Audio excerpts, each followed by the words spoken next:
الرحمن الرحیم الحمدللہ گلوبل فاؤنڈیشن کے پلیٹ فارم سے راشن کی تقسیم کا سلسلہ جاری ہے اور راشن کے ساتھ ساتھ گھروں میں روزمرہ استعمال ہونے والی جو سبزیاں ہیں وہ بھی ہماری ٹیم گھروں پہ جا کے لوگوں کو پہنچا رہی ہے اور اب تک ہماری الحمدللہ ٹیم جو ہے آل رسول تک بھی راشن پہنچا چکی ہے اور مستحقین افراد تک بھی راشن پہنچا رہی ہے اور اب ہم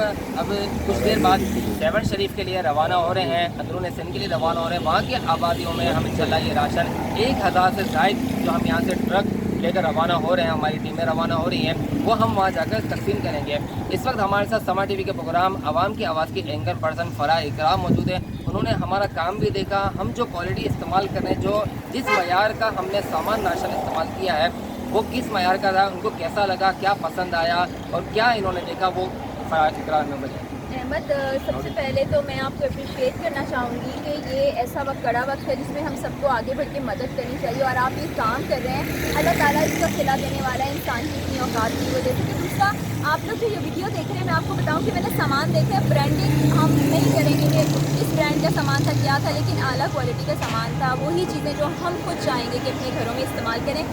بڑا اچھا کام ہے، لیکن اس سے بھی اچھی ایک چیز ہے کہ سادات جن کو زکوٰۃ اور صدقات نہیں لگتے، وہ انتہائی پریشان ہیں، انتہائی سفید پوش لوگ ہیں، اپنا بھرم قائم رکھنا چاہتے ہیں کہ ہم کیسے اپنی زندگی کے پہیے کو آگے بڑھائیں۔ ہمارے گھر تو کھانے کے لیے 2 وقت کی روٹی نہیں ہے، تو ان کی جو زکوٰۃ اور صدقات فری چیریٹی ہے وہ ان لوگوں کے لیے بھی بہت اچھی ہے۔ دوسرا، آپ سیون شریف جا رہے ہیں، یہاں مراد علی شاہ صاحب سے کہنا چاہوں گی کہ آپ نے بڑا اچھا کام کیا، آپ نے لوگوں کو بچانے کے لیے آپ نے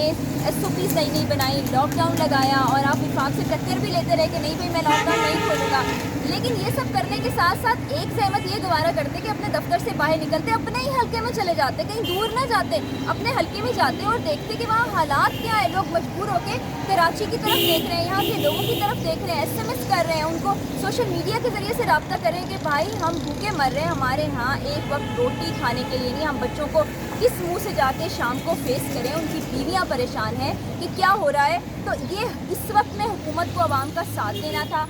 اللہ کا شکر ہے کہ آپ لوگ اچھے کھاتے پیتے گھرانوں سے ہیں، نہ صرف آپ بلکہ پیپلز پارٹی کے تمام اراکین۔ ہم یہاں دیکھتے ہیں کراچی میں بڑے بڑے بینگلوز ہیں، اس کے باہر 5-5 6 گاڑیاں بھی کھڑی ہیں، تو کیا یہ نہیں کرتے کہ اپنے بینک بیلنس کو تھوڑا سا کم کریں، یہ پیسہ نکالیں اور آپ کے پیسوں کے اندر مستحق افراد کا حصہ رکھا گیا ہے، یہ اللہ تعالیٰ فرماتے ہیں، تو اس کو نکالیں اور لوگوں کو دیں۔ بڑی بڑی باتیں تو کوئی بھی کر سکتا ہے، میں بھی آج کھڑی ہو کے بڑی بڑی باتیں کر دوں اور اس پہ عمل نہ کروں تو پھر کوئی فائدہ نہیں ہے ایسی باتوں کا۔ تو خدا کا خوف کریں، اللہ سے ڈریں اور اس وقت سے ڈریں جب آپ سے اللہ سوال کرے گا۔ ہمارے سوالوں کو تو آپ